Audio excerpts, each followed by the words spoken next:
আয়না কোথায়? আয়না আবার কি জিনিস? একটু ফজরের পরে নামাজের পরে চোখ লাইগা আসছিল, রোজা তো আছি, চোখ লাইগা আসছিল, স্বপ্নে দেখলাম এক বাগান, যার বর্ণনা দিয়ে শেষ করা যাবে না। জান্নাতের বাগানের বর্ণনা আর কে দিবে?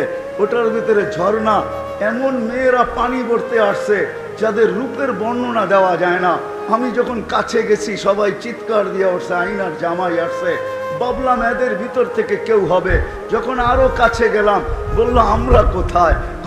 আমরা না, আমরা তো তার কৃতদাসী, আমরা তো তার খাদেম, তার জন্য পানি বইরা নিতে আসছি। সে তো আগে, তো আমি দৌড় দিলাম, দেখলাম আরেকটা ঝর্ণা। পিছের মেয়েদের আর কি সৌন্দর্য, এদের সৌন্দর্যের বর্ণনা দেওয়া সম্ভব না। আগের গুলার থেকে লক্ষ কোটি গুণ বেশি সুন্দরী। ভাবলাম এদের ভিতরেই কেউ হবে। ছুটে গেলাম, এরাও বললো আমরা কোথায়? আয়না তো সামনে,